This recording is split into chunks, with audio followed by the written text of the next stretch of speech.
말씀은 신명기 20장 19절부터 20절 되겠습니다. 너희가 어떤 성읍을 오랫동안 에워싸고 그 성읍을 쳐서 점령하려 할 때에도 도끼를 둘러 그곳에 나무를 찍지 말라. 이는 너희가 먹을 것이 됨이니 꺾지 말라. 들의 수목이 사람이냐? 너희가 어찌 그것을 에워싸겠느냐? 20절 시작. 다만 감옥이 아닌 수목은 찍어내어 너희와 싸우는 그 성읍을 치는 기구를 만들어 그 성읍을 함락시킬 때까지 쓸지니라. 아멘. 우리 모두는 내일에 대한 희망을 가지고 살아갑니다. 내일이 우리에게 가져다 줄 희망을 바라보면서 누구나 살아가게 된 것입니다. 그러나 여러분, 내일보다 더 중요한 것이 있습니다. 그것은 바로 내일을 바라보고 사는 오늘입니다. 오늘을 바르게 살지 못하면 우리에게 내일은 결코 희망적일 수가 없습니다. 오늘을 성실하게 살지 않으면 우리에게 주어질 내일은 우리의 삶의 기쁨이나 행복을 가져다 주지 못할 것입니다. 그런 의미에서 우리가 잘 알고 있는 철학자 스피노자는 내일 지구의 종말이 온다고 할지라도 나는 한 그루의 사과나무를 심겠다라고 하는 그런 말의 의미에 많은 그런 뜻이 내포되어 있는 줄로 압니다. 다시 말하면 내일이 내 인생의 마지막 날이 된다라고 할지라도 오늘 내가 해야 할 일에 결코 게으르지 않아야 된다라는 그런 말씀이겠죠. 여러분, 그렇습니다. 우리는 모두 내일을 바라보면서 오늘을 살아갑니다. 그래서 내일에 희망이 없는 사람에게 오늘은 아무 의미가 없습니다. 내일에 대한 희망과 기대가 있기 때문에 오늘 우리의 삶이 힘들더라도 참아낼 수가 있습니다. 아무리 힘든 문제에 부딪혀 있다고 할지라도 그 문제가 언젠가는 반드시 풀려지고 기쁨의 날이 올 것을 믿기 때문에 문제 앞에서도 우리는 좌절하지 않게 되는 것입니다. 나에게 아무리 큰 고난의 터널이 있다고 할지라도 터널이 끝나는 지점에는 반드시 밝은 태양이 빛나고 있음을 알기에 우리는 어떤 고난의 때에도 절망하지 아니하고 견디어내게 되는 것입니다. 지긋지긋한 가난이 나의 삶을 힘들게 할지라도 언젠가는 그 가난에서 벗어날 날이 올 것을 기대하기 때문에 가난한 가운데서도 열심히 땀을 흘리며 일을 하게 되는 것입니다. 모든 사람에게는 그런 희망과 기대가 있습니다. 그리고 그것을 마음에 간절히 바라면서 살아가는 것입니다. 예를 들면 어린아이들은 빨리 커서 어느 누구에도 간섭받지 아니하는 그런 어른이 되었으면 좋겠다라고 하는 그런 바람을 가지고 삽니다. 또 중고등학교 학생들은 빨리 시험의 지옥에서 벗어나서 내가 하고 싶은 것을 할 수 있는 그런 대학생이 되었으면 좋겠다라고 생각을 합니다. 또한 대학생들은 하루빨리 졸업을 해서 좋은 직장에 취업을 함으로 생활이 안정되고 좋은 배우자 만나 행복한 가정을 꾸미는 것을 꿈꾸게 됩니다. 그리고 직장에 들어가 바쁘게 직장 생활을 하는 사람들은 정년퇴직을 해서 한가롭게 여유를 즐기며 살았으면 좋겠다라고 하는 생각을 하게 되는 것입니다. 그런 희망과 기대가 있기 때문에 지금 공부하는 것이 힘들더라도 그 힘든 것을 참아내고 공부를 합니다. 그런 직장인들은 직장 생활을 하면서 겪는 온갖 스트레스를 참으면서 일을 합니다. 언젠가는 경기가 회복되면 장사나 사업이 잘 될 날이 올 것이라고 하는 그런 기대가 있기 때문에 지금은 장사에 적자가 나도 그것을 접지 못하고 기다려 보게 되는 것입니다. 그리고 자식들이 말을 안 듣고 속을 썩일지라도 언젠가는 바르게 살 때가 있을 것이라고 하는 그 기대 때문에 속이 문드러지더라도 참고 기다리는 것입니다. 여러분 그렇지 않습니까?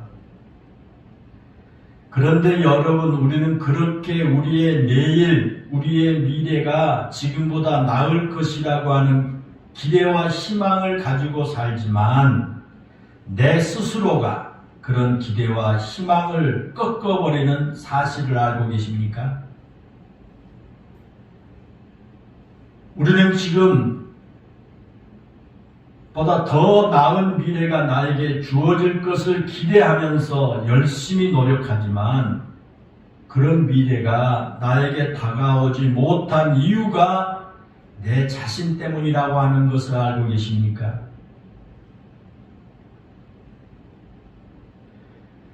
나의 자식들이 정말 훌륭한 사람으로 자라기를 바라고 온갖 뒷바라지를 다 하지만 내 스스로가 나의 자식들의 미래를 꺾어버리기도 합니다. 내 자신은 모르지만 내 스스로가 자식들의 미래를 꺾어버릴 수 있습니다. 내가 하는 사업과 장사가 잘 풀리기를 바라면서 열심히 내가 일을 하지만 내 스스로 나의 사업과 장사의 길을 막기도 하는 것입니다. 그렇지 않습니까? 여러분 그 이유가 무엇인지 아십니까? 그 이유는 내 자신일 때가 많다라고 하는 것을 우리가 인정해야 될 것입니다. 오늘 본문을 통해서 그런 사실을 보려고 합니다. 오늘 본문은 전쟁에 관한 말씀 가운데 마지막 결론 부분입니다. 우리가 20장 19절과 20절을 읽었는데 그것은 전쟁에 관한 말씀이 앞부분에 쭉 나오다가 마지막 결론 부분이 오늘 본문입니다. 신명기 20장에는 이 적군과 싸우기 위해서 전쟁터에 나갈 때 주의해야 될 점에 대해서 쭉 기록되어 있습니다. 이스라엘 백성들이 전쟁을 하려 나갈 때 반드시 기억해야 될 원칙이 몇 가지 거기 나옵니다. 첫 번째 전쟁의 원칙이 뭐냐면 전쟁의 승패는 하나님의 손에 달려 있다라고 했습니다. 전쟁은 하나님 손에 달려있기 때문에 적군의 힘이 아무리 강하다고 할지라도 두려워하지 말고 하나님께서 나와 함께 하신다는 믿음을 가지고 담대하게 나가서 싸우라라는 것입니다. 그것이 신명기 20장 1절에서 4절에 있는 말씀입니다. 전쟁의 승패는 군사력이 얼마나 강하느냐에 있지 않고 하나님 손에 달려있다는 겁니다. 기드온이 치른 전쟁처럼 적군이 메뚜기 떼처럼 많다고 할지라도 하나님께서 함께 하시면 300명의 군사만 가지고도 전쟁에서 승리할 수 있다고 하는 것입니다. 그러나 만약 하나님께서 함께 하지 않으시면 여호수아의 군대가 아이성 전투에서 실패한 것처럼 아주 작은 성읍 하나도 점령할 수 없게 된다라는 그런 사실입니다. 그래서 전쟁의 원칙은 전쟁의 승패는 하나님 손에 달려 있다라는 것을 알고 하나님을 더 의지하면서 싸우라라는 겁니다. 두 번째 전쟁의 원칙은 전투에 전념할 수 없는 사람들은 전쟁터에 데리고 가지 말라 그렇게 말합니다. 그러니까 전투에 전념하는 사람들만 데리고 와라. 전투에 전념할 수 없는 그런 사람들은 데리고 가지 말아라. 그게 두 번째 원칙입니다. 신명기 20장 5절부터 9절에 보면 전쟁에 참여시켜서는 안 될 사람들을 제한하는 내용이 나옵니다. 어떤 사람들을 전쟁터에 데리고 가서는 안 되느냐 하면 먼저 새 집을 지어서 낙성식을 하지 못한 사람들은 전쟁에 데리고 가서는 안 된다. 새 집을 지었습니다. 그런데 낙성식을 아직 안 했습니다. 그런 사람들은 전쟁터에 데리고 가지 말아라. 또 포도원을 새로 만들었는데 포도원 그 가수원을 새로 만들었는데 그 포도원에서 아직 열매를 따먹지 못한 사람도 전쟁터에 데리고 가지 마라. 포도 농사를 지었는데 한 번도 그 포도 열매를 따먹지 못했어요. 그런 사람들도 전쟁터에 데리고 가지 말아라. 또 여자와 약혼을 하고 아직 결혼을 하지 못한 사람도 전쟁터에 데리고 가서는 안 되고 심지어 마음이 허약해서 두려움에 떨고 있는 사람들도 역시 전쟁터에 데리고 가지 말아라. 그렇게 말합니다. 이 성경에 보면 왜 그렇게 해야 되는지에 대해서 설명이 나옵니다. 새로 집을 건축한 후에 아직 그 새 집에서 살아보지 못한 사람이 전쟁터에 나가서 죽는다면 그가 건축한 그 새 집이 다른 사람의 것이 되기 때문이다. 라는 거죠. 또 포도원을 만들어 놓고 한 번도 그 열매를 따먹지 못한 사람 역시 그가 전쟁터에 나가서 전사를 하게 되면 그 포도원을 죽으라고 일구어 놓고 한 번도 그 포도를 따먹지 못하고 물거품이 되고 결국 다른 사람들에게만 좋은 일을 시키는 꼴이 되기 때문에 그런 사람들은 전쟁터에 데리고 가지 말라. 그런 뜻이에요. 그리고 약혼만 하고 결혼을 하지 않는 사람이 전쟁터에 나갔다가 전사를 하게 되면 약혼한 그 여인이 다른 사람의 품으로 갈 수밖에 없기 때문에 그런 사람은 전쟁에 참여시켜서는 안 된다라는 것입니다. 그런데 여러분, 앞에서 말한 그런 것들은 표면적인 이유고요. 더 중요한 이유가 있습니다. 왜 그 사람들이 전쟁터에 가서는 안 되느냐? 더 중요한 이유가 나오는데 그것은 뭐냐면 새 집을 건축하고 나서 한 번도 그 집에 들어가 살지 못한 사람이 전쟁터에 나가면 그 전쟁에 전념할 수가 없습니다. 그러지 않겠어요? 죽으라고 새 집을 지어놓고 나서 그 가서 들어가 살아보지 못하고 전쟁터에 나갔다는 그게 전쟁에 전념이 되겠습니까? 싸우는 일에 자꾸 집 생각이 나겠죠. 혹시 그 집이 다른 사람이 것이 되지 않을까라는 걱정 때문에 몸은 전쟁터에 있지만 마음은 새로 지어놓은 집에 가 있을 것입니다. 그래서 전쟁에 전념할 수가 없습니다.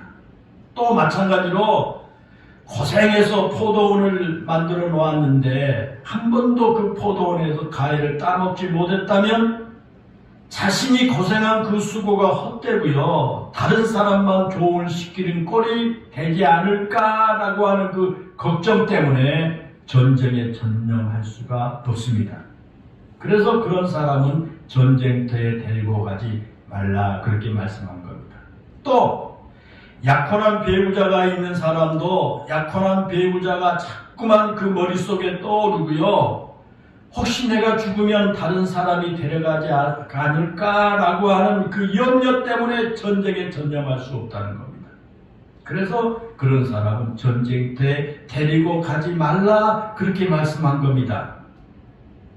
그리고 마음이 허약해서 두려움에서 떠는 사람은 주변 동료들까지 두려움에 떨게 만들어서 다른 사람까지 전쟁에 전념할 수 없도록 만들기 때문에 그런 사람은 전쟁터에 데리고 가지 말아라 라고 하나님 말씀하신 겁니다. 때문에 결국은 그 사람들의 마음이 문제라는 겁니다. 그 사람의 마음이 문제이다 라는 그런 결론입니다. 세 번째 전쟁의 원칙은 뭐냐 하면 평화가 먼저다라는 겁니다. 평화가. 거기 이제 신명기 20장 10절에 보면요. 전쟁을 하기 위해서 전쟁터에 나갔을 때 먼저 그 성읍에 화평을 선언하라 그랬어요. 어떤 전쟁이든지 전쟁의 목적은 사람을 죽이는 데 두어서 안 됩니다. 사람을 죽이기 위해서 전쟁을 하면 안 된다는 겁니다. 어쩔 수 없어 전쟁을 할지라도 무조건 사람을 죽이고 땅을 점령하려고 하지 말고 가면 화평을 선언하고 그리고 조공을 받아내는 것으로 전쟁을 끝낼 수 있다면 그렇게 해라 라는 거예요. 만약에 제안하는 그 화평을 그들이 거절한다면 끝까지 싸워서 사람을 죽일 수 있습니다. 그러나 사람을 죽이기 위해서 전쟁을 해서는 안 된다라는 것입니다. 그런데 성경에 보면 단 예가 있어요. 전쟁할 때 사람을 이제 죽이기 위한 전쟁을 해서는 안 되는데 단 예가 있습니다. 이스라엘 백성들이 들어가서 살게 될 가나안 땅에서만은 그렇지 않았어요. 하나님께서 이스라엘 백성들에게 기업으로 주신 가나안 땅에 들어가서 살게 될 때는 뭐라고 말씀하셨느냐? 호흡이 있는 자를 하나로 살려두지 말아요. 호흡이 있는 사람들 모두 다 죽여라. 가나안 땅에 들어갈 때는 그렇게 말씀합니다. 그 이유에 대해서 신명기 20장 18절에 보게 되면 이는 그들이 그 신들에게 행하는 모든 가증한 일을 너희에게 가르쳐 본받게 하여 너희가 너희 하나님 여호와께 범죄하려 할까 하니라 그랬습니다. 이 말이 무슨 뜻이냐 하면 그 당시 이스라엘 백성들이 들어가서 살게 될 가나안 땅에는요 여러 부족들이 살고 있었습니다. 그들은 모두가 이방 우상을 섬기는 사람들이에요. 때문에 바알과 아세라 등 이방 우상을 섬기는 그들이 남아있다면 이스라엘 백성들이 가나안 땅에 들어가서 살 때 이스라엘 백성들의 그 순수한 신앙을 지키기가 어려울 것이란 말이에요. 그 땅에 남아있는 그들이 하나님을 섬기는 이스라엘 백성들을 꿰어가지고 우상을 섬기게 할 것이기 때문에 그런 거예요. 그래서 하나님께서 다른 지역에서 전쟁을 할 때는 사람을 죽이는 일을 하지 말고 먼저 화평을 선언하는 일을 하라 그렇게 말씀하시면서도 유독 가나안 땅에서는 호흡이 있는 자는 한 사람도 살려두지 말라라는 거예요. 우리가 이 말씀을 본다면 우리의 신앙의 우선순위가 얼마나 중요한가라는 걸 알 수 있습니다. 내가 신앙생활을 하면서 내가 내 이 전능하신 하나님을 믿고 섬기는 이 신앙이 얼마나 중요한가. 여러 가지 우리가 해야 될 일이 있지만 내가 믿음 지키고 믿음 잃지 않고 살아가는 것이 얼마나 중요한가라는 것을 보여주고 있는 말씀입니다. 그리고 마지막 네 번째로 전쟁의 원칙은 뭐냐 하면 전쟁을 하러 갔던 그 성읍에 있는 과일 나무는 찍어내서는 안 된다라는 원칙입니다. 그것이 오늘 본문의 말씀이에요. 그게 끝부분이에요. 전쟁을 하려고 이제 이 갔는데 그곳에 가가지고 과일 나무는 그거 찍어서는 안 된다. 다른 나무는 찍어가지고 전쟁에 하는데 도구로 사용해도 되지만 과일 나무만큼은 찍어서는 안 된다. 그렇게 원칙을 말씀을 한 것입니다. 어느 성읍으로 전쟁을 하러 갔을 때 그 성읍에 있는 다른 나무들은 다 베어서 전쟁의 도구로 사용해도 됩니다. 그러나 과일 나무는 절대로 베어서는 안 된다고 합니다. 그 이유에 대해서 19절에 보면 그렇게 나와요. 이는 너희의 먹을 것이 될 것임이니라 그랬죠. 이 말씀은요, 과일 나무를 남겨두면 너희에게 유익이 된다는 겁니다. 너희에게 유익이 되는 것을 굳이 하려고 하지 말아라. 그렇기 때문에 과일 나무만큼은 절대로 찍어내서는 안 된다. 그렇게 말씀을 해요. 그런데 여러분 잘 생각해 보세요. 문제는 왜 그것이 전쟁의 원칙이 되느냐는 거예요. 전쟁을 하는 이유가 여러 가지가 있겠지만 그 가운데 하나는 뭐냐면 전리품을 얻기 위해서 전쟁을 하지 않습니까? 전쟁을 하는 사람에게 무언가 유익이 있어야 전쟁을 하지 않겠어요? 자기들에게 유익이 없는데 왜 전쟁을 하겠어요? 그것이 자존심이라고 하는 명분이든지 아니면 금은보화와 같은 물질의 이득이든지 아니면 전쟁의 포로를 끌고 와가지고 노예로 삼는 것이라든지 무언가 내 손에 쥐어지는 것이 있어야 전쟁을 하지 않겠습니까? 그때나 지금이나 마찬가지일 겁니다. 그와 같이 자신에게 무언가 유익이 되는 것이 있기 때문에 전쟁을 하게 됩니다. 그렇게 본다면 과일나무는 전쟁을 하려 온 그 사람들에게 분명히 유익을 주는 나무 아닙니까? 비록 지금은 과일이 맺히는 계절이 아닐지라도 최소한 1년에 한 차례씩은 과일이 열리게 되어 있습니다. 그렇다면 과일나무는 전쟁을 하기 위해서 고국을 떠나서 그곳에 오는 그 군인들에게 먹을거리가 됩니다. 그 전투에서 만약에 심장이 떨어진다면 전쟁을 더 이상 할 수가 없습니다. 그렇기 때문에 과일나무가 있다는 것은 그 과일나무를 베지 않고 그것을 전투에 필요한 식량으로 삼을 수 있을 겁니다. 때문에 과일나무를 베어내는 것은 어리석은 지심에 틀림이 없지 않습니까? 그렇다면 여러분, 왜 이 본문에서 지극히 당연한 그 이야기인데 그것을 전쟁의 원칙이라고 엄하게 정의를 내리고 있을까? 그것은 당연한 건데 왜 전쟁의 원칙에 그걸 넣느냐라는 거예요. 그런 사실을 풀어주는 실마리가 오늘 본문 19절에 나옵니다. 거기 19절에 보면은 너희가 어떤 성읍을 오랫동안 에워싸고 그 성읍을 쳐서 점령할 때라고 하는 말씀이 있습니다. 오랫동안 성읍을 에워싸고 점령할 때. 여러분, 이 말씀의 의미가 무엇인지 아십니까? 전쟁을 하다 보게 되면 어떤 성읍에서는 어렵지 않게 전쟁을 해서 전쟁을 일찍 끝낼 수 있습니다. 예를 들면 여리고 성읍처럼 일주일 만에 성읍을 무너뜨리고 전쟁을 끝낼 수도 있습니다. 그런데 문제는 전쟁을 하다 보게 되면 오랫동안 전쟁을 할 때가 문제입니다. 적군의 끝까지 투쟁을 하면서 버티는 겁니다. 그리고 그런 날이 매우 오랫동안 지속이 됩니다.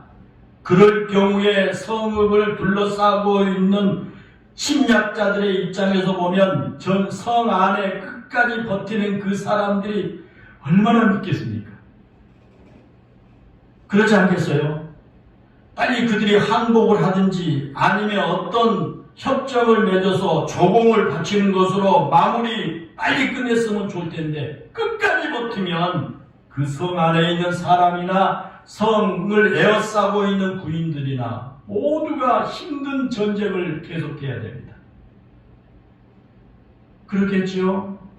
만약에 그렇게 되면 침략자들의 마음에 성을 둘러싸고 있는 그 군인들의 마음에 그 성과 그 성읍의 사람들이 버티고 있는 그런 모습을 보면서 악이 받치게 될 겁니다.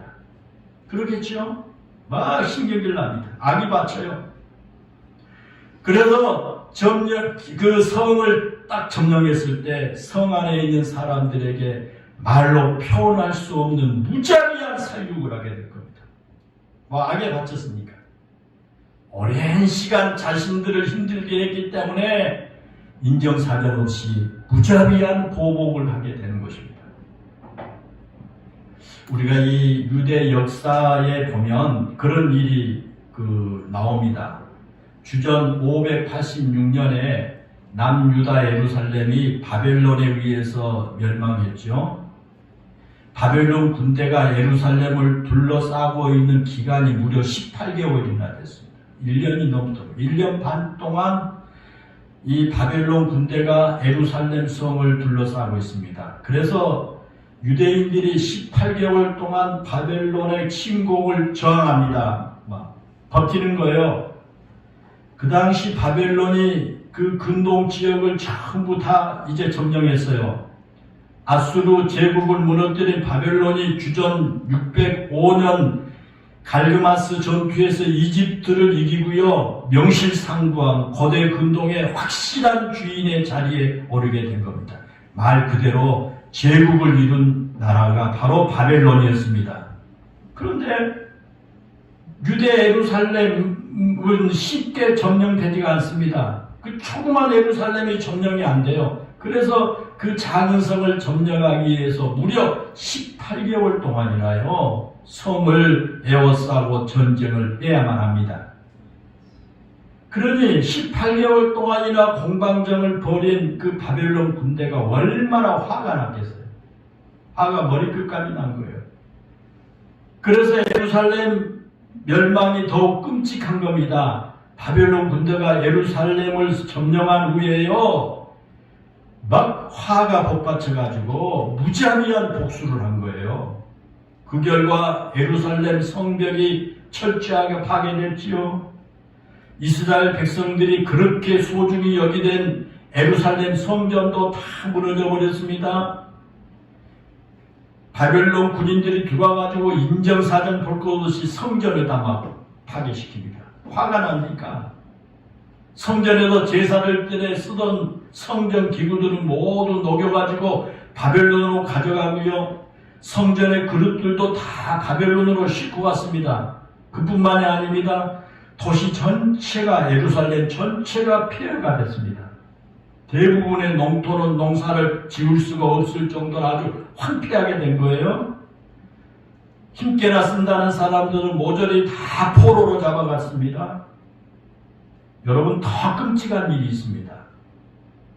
그것은 마지막까지 저항했던 그 당시 시드기야 왕이에요. 시드기야 왕의 두 눈을 뽑히게 되고요. 그런 상태로 바벨론에 끌려가서 평생 동안 바벨론에서 감옥살이 하다가 감옥 안에서 죽게 되죠. 시드기야 왕이 두 눈이 뽑히기 전에 그가 마지막 본 것은 뭐냐면요. 시드기야 왕의 두 아들이 그 바벨론 군인들에 의해서 모기 배임을 당하고 난 후에 시드기야 왕의 두 눈이 뽑히게 되었고요. 그 상태로 바벨론까지 끌려가게 된 거예요. 이것이 18개월 동안이나 저항했던 남유다의 비참한 채운 거예요. 만약에 남유다가 그렇게 18개월 동안이나 저항하지 않았다면, 일찍 항복했다면요, 그런 끔찍한 꼴은 보지 않았을 거예요. 에레미야 선지자 말처럼 일찍 그들이 항복을 해버렸다면 바벨론 왕이 자비를 베풀었을 거예요. 그런데 18개월 동안이나 저항을 하다 보니까 바벨론 왕과 그 군인들이 우리가 흔히 말하는 악이 바친 거예요. 우리가 흔히 말하는 악에 바쳤어요. 그래서 성을 점령하고 난 후에는 자비를 베풀지 않고 끔찍한 그런 보복을 하게 된 것입니다. 여러분, 그것은 유다 예루살렘만 그런 게 아니에요. 우리가 세계 역사를 보면 그런 것들을 흔히 볼 수가 있는데, 아프리카의 그 도시국가였던 카르타고가 로마에 멸망할 때도 그와 비슷했습니다. 카르타고가 주전 150년부터 무려 4년 동안이나 로마의 공격에 저항하다 하는 그런 전쟁을 했거든요. 그러다가 결국 주전 146년에 카르타고가 로마에 의해서 멸망당했어요. 4년 동안이나 걸친 그 긴 싸움에서 승리한 로마가요, 6만 명의 카르타고 주민들 가운데 10,000명을 죽였어요.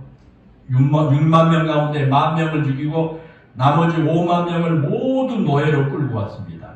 그리고 로마가 카르타고 전체에 소금을 막 뿌려요. 다시는 사람들이 살지 못한 땅으로 만들겠다라고 하는 뜻에서 막 소금을 뿌린 거예요. 그와 같이 전쟁에서 오랫동안 저항을 하다 보게 되면요, 그 침략군들의 분노가 극에 달하게 되고 자기 감정을 절제하지 못한 침략군이 그렇게 그 해당의 성읍이나 나라에 보복을 하게 된 것입니다.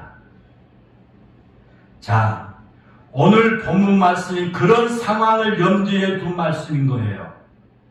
오랫동안 성을 에워쌀 때 그 군인들이 분노의 감정에 휩쓸려서 바른 판단을 하지 못할 수가 있다는 거예요.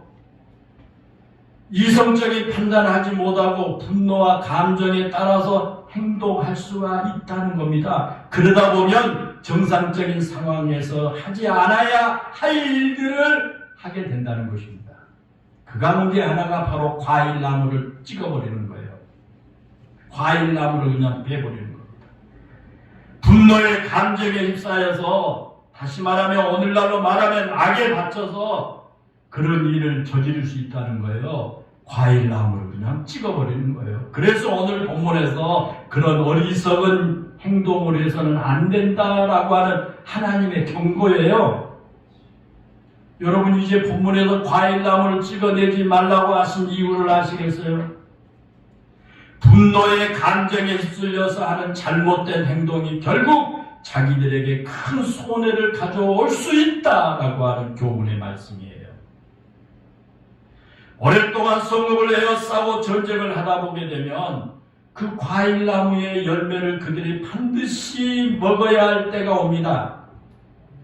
예를 들어서 2년에 걸쳐서 싸움을 한다면 최소한 2번은 그 과일나무 열매를 맺게 될 것이고, 3년에 걸쳐서 싸움을 한다면 3번에 걸쳐서 그 과일나무의 열매를 먹게 될 것입니다. 그런데 지금 그들이 막 화가 난다고 해서 그 과일나무를 아무 생각 없이 다 찍어버린다면 그것은 분명히 자신들에게 손해가 되지 않겠습니까? 자신에게 큰 화로 돌아올 것이 분명합니다. 그래서 화가 난다고 그 감정에 따라서 과일나무를 베어서는 안 된다라고 하는 말씀이에요. 이것이 오늘 본문 말씀의 핵심입니다. 사랑하는 여러분, 그것이 어디 과일나무만이겠습니까? 오늘 우리가 이 세상을 살아가면서 더 좋은 내일을 기대하고 더 행복한 내일을 맞이하기 위해서 열심히 살아갑니다. 지금처럼 어렵고 힘들어도 열심히 일을 하고, 하기 싫고 쉬고 싶어도 참고 견디면서 일을 합니다. 그런데 우리가 너무 힘들고 고통스럽다는 이유 때문에 내 감정을 절제하지 못하고 행동한다면 내가 기대하는 내일은 결코 나에게 주어질 수가 없다라고 하는 겁니다. 우리가 그렇게도 바라는 희망이 가득한 내일이 나에게 다가오지 않을 겁니다. 사랑하는 여러분, 그래서 분노는 우리의 미래를 무너뜨리는 무서운 적인 것입니다. 분노를 한 사람의 인생을 무너뜨릴 수도 있습니다. 분노가 한 사람의 인생을 아주 무너뜨려 버립니다. 내가 한순간 분노의 감정을 참지 못해서 자녀에게 화를 냈다가 내 자녀들이 영영 불행의 인생으로 전락할 수도 있습니다. 내가 한순간 화를 참지 못하고 그동안 쌓아두었던 나의 인격과 덕이 한순간에 무너져 버리기도 합니다. 이 분노는 이처럼 평생 쌓아오는 인간관계를 망가뜨리기도 하고 평생 쌓아놓은 업적을 무너뜨리기도 하는 것입니다. 우리가 잘 알고 있는 헬라의 철학자 소크라테스에게 있었던 실화입니다. 소크라테스에게 한 친구가 찾아왔습니다. 그래서 이 소크라테스가 그 친구와 대화를 나누고 있는데 무슨 일로 화가 났는지 악처럼 소문난 소크라테스 아내가 계속해서 큰 소리로 화를 낸 겁니다. 이 소크라테스 아내가 유명한 악처라는 것을 우리가 잘 알지 않습니까? 그러나 소크라테스는 아내의 그 분노를 애써 무시한 채 친구하고 태연하게 대화를 나눕니다. 그런데 갑자기 이 소크라테스 아내가 커다란 물통을 들고 와가지고 거실에 들어오더니 소크라테스의 머리에다가 그 물통에 물을 쏟아버립니다. 그러자 순식간에 큰 봉변을 당한 이 소크라테스가 수건으로 천천히 그 물을 닦으면서 그 친구에게 하는 말이 여보게 너무 놀라지 말게 천둥이 친 후에는 반드시 소나기가 내리는 법이라네 라고 했다고 하는 일화가 있습니다. 사랑하는 여러분 그렇습니다. 행복한 내일을 여러분 기대하십니까? 그렇다면 오늘 여러분의 마음의 분노를 제거하시기 바랍니다. 혹시 여러분의 마음속에 분노의 감정이 일어나더라도 그 분노의 감정에 지배받는 행동을 절대로 하지 마시기를 바랍니다. 아무리 내가 화가 나더라도 누군가에게 화풀이를 하지 마시기 바랍니다. 그 화풀이가 결국 여러분의 미래를 암울하게 만들고 말 것입니다. 하나님은 우리의 미래에 주실 복을 두 손에 쥐고 계십니다. 에레미야 29장 11절 말씀에 보면은 여호와의 말씀이라 너희를 향한 나의 생각은 내가 하나니 평안이요 재앙이 아니라 내가 너희에게 미래의 희망을 주는 것이라 그랬습니다. 사랑하는 성도 여러분, 그렇습니다. 지금도 하나님은 우리에게 평안을 주시기를 원합니다. 하나님은 우리가 미래의 희망을 가지고 살기를 원하십니다. 하나님은 내일의 희망을 가지고 살기를 원하십니다. 그것이 바로 우리를 향한 하나님의 마음입니다. 그런데 여러분, 우리 안에 일어난 이 순간적인 분노와 그 하나님의 그 복된 마음을 우리에게서 멀어지게 만든다는 것입니다. 그러므로 사랑하는 여러분, 진정으로 복된 미래를 원한다면 순간순간 내 마음속에 솟아오는 그 분노를 참을 수 있어야만 합니다. 분노의 감정을 절제하고 다스릴 줄 알아야만 할 것입니다. 그런 사람이 바로 미래를 준비한 사람입니다. 우리 영일교회 성도들 모두가 이와 같이 미래를 잘 준비하는 사람들이 되기를 원합니다. 아무리 여러분들이 지루하고 고통스럽고 힘든 그런 전쟁을 하더라도 절대로 과일나무를 찍어내는 일이 없어서는 안 될 줄로 믿습니다. 기도하겠습니다. 은혜롭고 감사하신 하나님, 지금도 우리 하나님께서는 우리에게 평안을 가지고 행복하게 살기를 원하신 줄로 믿습니다. 우리에게 미래에 대한 희망을 가지고 내일에 대한 희망을 가지고 살기를 원하고 계신 줄로 믿습니다. 또한 우리의 이러한 삶을 위해서 하나님께서는 모든 것을 예비하고 계신 줄로 믿습니다. 은혜로우신 아버지 하나님, 이런 우리들이 해야 할 일이 한순간에 내 마음속에 일어나는 모든 화, 분노가 절제되지 아니해서 하나님께서 예비해 두신 그 축복의 길을 내 스스로가 막는 일이 없게 해 주시기를 원합니다.